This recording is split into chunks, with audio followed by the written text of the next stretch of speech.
रावण रावण नाम सुनते ही हमारे मन में एक क्रूर राजा, असुर और एक अहंकारी व्यक्ति की छवि उभरती है। लेकिन हम में से बहुत कम लोग जानते हैं कि रावण अत्यंत शक्तिशाली, एक अत्यंत बुद्धिजीवी, अपने परिवार की रक्षा के लिए किसी भी हद तक जा सकने वाला एक शिव का अत्यंत अनन्य भक्त। मैं आज आपको रावण के 11 महत्वपूर्ण बातें बताऊंगा जो बहुत कम लोग को ही पता है। तो बने रहिए मेरे साथ वीडियो के एंड तक। पहला है रावण का जन्म। रावण के जन्म के विषय में वाल्मीकि रामायण और श्रीमद् भागवतम के अनुसार 4 कुमारों ने जय और विजय को श्राप दे दिया था। उसी श्राप के कारण 3 जन्म राक्षस की योनि में मिला था। उसी में से दूसरा जन्म रावण और कुंभकर्ण का हुआ था। रावण जो था ये पुलस्त्य ऋषि का पोता था और रावण के पिता का नाम विश्वा था। विश्वा की 2 पत्नी थी, एक वर्णिनी और केकसी। वर्णिनी ने कुबेर को जन्म दिया और केकई ने अशुभ समय में रावण को जन्म दिया। रावण का जन्म एक शाप के कारण हुआ था। रावण की बुद्धि अत्यंत शक्तिशाली। उनकी माँ एक ब्रह्म राक्षसी थी और उनके पिता एक ब्राह्मण थे, इसीलिए रावण राक्षस भी और ब्राह्मण भी है। दूसरा है रावण नाम कैसे पड़ा। रावण का बचपन का नाम दशग्रीव था। कहा जाता है कि जब रावण भगवान शिव से मिलने कैलाश जा रहे थे तो नंदी ने उसे रोक लिया और रावण क्रोध में आकर कैलाश पर्वत को ही उठाने लगा। और जब शिव ध्यान में बैठे थे उन्होंने एक लात मारी कैलाश पर और रावण की उंगलियां कैलाश पर्वत पर दब गई थी और वो जोर जोर से चिल्लाने लगा था। और चिल्लाते हुए भी उन्होंने रावण ने शिव तांडव का उच्चारण किया। जब रावण ने देखा कि ये भक्त मेरी इतनी उपासना कर रहा है, अपने दर्द में भी ये मेरे नाम का उच्चारण कर रहा है, और भगवान शिव खुश हो जाते हैं और भगवान शिव दशग्रीव को यानी रावण को रावण नाम दे देते हैं।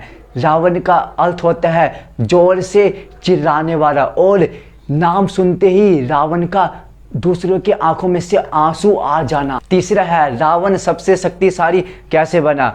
जब कई वर्षों तक रावण, कुंभकर्ण और विभीषण ब्रह्मा जी की तपस्या कर लेते थे तो ब्रह्मदेव जी खुश होकर उन तीनों को वरदान मांगने को कहा।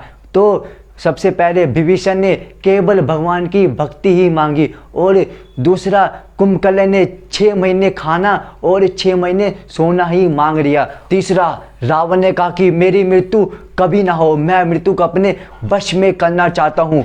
ना तो नाग, सर्प, यश, गंधर्व, नर, नारी, अप्सरा, देवता, बानर, किन्नर, किन्हीं के भी हाथों मेरी मृत्यु ना हो। और ब्रह्मा जी ने तथा अस्तु कह दिया। लेकिन रावण भगवान तो कहना भूल गया था कि भगवान के भी हाथों मेरी मृत्यु ना हो। चौथा है 6 श्रापों के कारण हुआ था रावण का विनाश। पहला है राम के वंश में एक अनारण्य नाम का एक महान प्रतापी राजा हुआ था। उन दोनों में रावण और अनारण्य में युद्ध हुआ था और अनारण्य मारा गया था और अनारण्य श्राप दे दिया था कि मेरे ही वंश में एक राजा होएगा, उसी के हाथों तेरा नाश होएगा। दूसरा श्राप है जब रावण कैलाश पर्वत जा रहा था भगवान शिव से मिलने तो नंदी को देखते ही उसका हंसी उड़ाया गया था। रावण ने नंदी को बानर के मुख वाला कहा था और नंदी गुस्सा होकर रावण को श्राप दे दिया था कि एक बानर के कारण तुम्हारा नाश होगा रावण। तीसरा श्राप है रावण की पत्नी की जो बड़ी बहन माया, उसके साथ भी रावण ने छल किया था और रावण ने उसके पति को मार दिया था और माया सती होते होते रावण को श्राप दे दिया था कि जिस प्रकार मेरी वासना के कारण मेरी पति को तूने मार दिया है, उसी प्रकार एक दिन स्त्री की वासना के कारण तेरी भी मृत्यु होएगी। चौथा श्राप है जब रावण पुष्पक विमान से जा रहा था तो नीचे जंगल में एक स्त्री भगवान विष्णु की तपस्या कर लेती क्योंकि भगवान विष्णु को पति रूप में पाना चाहती थी, लेकिन रावण ने उसका बाल पकड़ लिया था और उसी स्त्री ने श्राप दे दिया था कि एक स्त्री के ही कारण तेरा नाश होगा। पांचवा श्राप है जब रावण स्वर्ग जा रहा था तो रंभा नामक एक अप्सरा पर मोहित हो गया था। रावण रंभा को अपने साथ चलने को कहा, लेकिन रंभा ने मना कर दिया था कि कहा कि मैं आपके भाई कुबेर के बेटे की पत्नी हूँ, यानी मैं आपकी पुत्र वधू समान हूँ, मुझे हाथ मत लगाइए। लेकिन रावण ने नहीं माना। जब नल कुबेर को पता चला कि तब नल कुबेर ने रावण को श्राप दे, रावण को छठा श्राप दिया गया। जो रावण की बहन थी शूर्पणखा के जो पति था विविद्युत, वे कार्के नामक राजा का सेनापति था। तब कार्के और रावण का युद्ध हुआ था, तो विविद्युत मारा गया था और शूर्पणखा मन मन में ही रावण को श्राप दे दिया था कि एक दिन मेरे ही कारण तेरा भी नाश होगा। पांचवा है रावण कितने वर्ष जिया।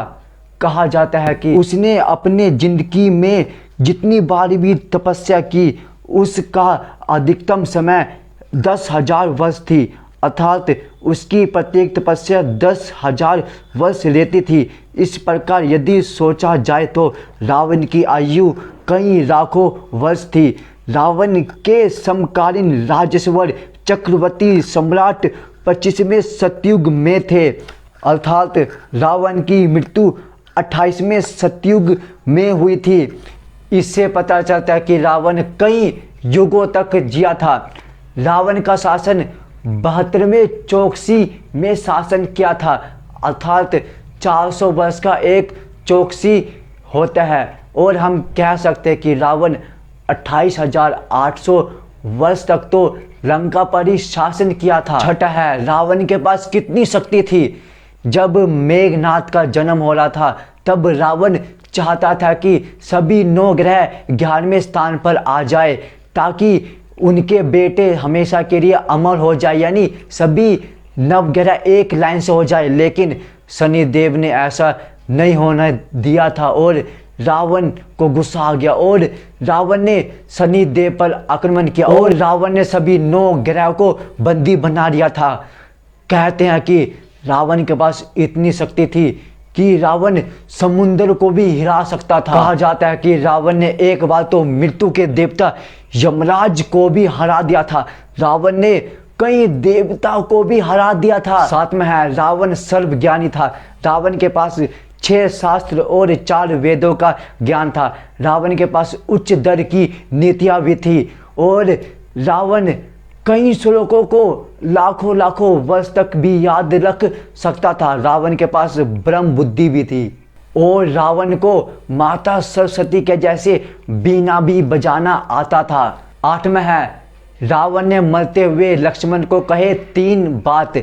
जब रावण अपनी आखिरी सांसें गिन रहे थे तो राम ने लक्ष्मण को कहा कि तुम रावण से ज्ञान लो। जब लक्ष्मण ज्ञान लेने के लिए रावण के सिर के पास गया था तो रावण ने कहा अगर गुरु से ज्ञान लेना है तो गुरु के सर के पास मत खड़ा होना चाहिए, बल्कि उनके चरणों के आगे खड़ा होना चाहिए। रावण में इतनी बुद्धि थी। रावण ने लक्ष्मण को पहली बात बताई, शुभ कार्य को जितनी जल्दी हो सके कर देना चाहिए और अशुभ कार्य को जितना जल्दी खत्म करना हो खत्म कर देना चाहिए। दूसरी बात कही, अपने शत्रु को कभी अपने से कमजोर मत समझना।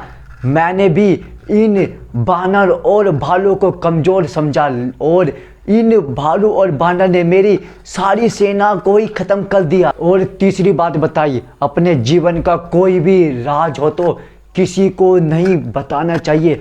मैंने भी गलती कर दी।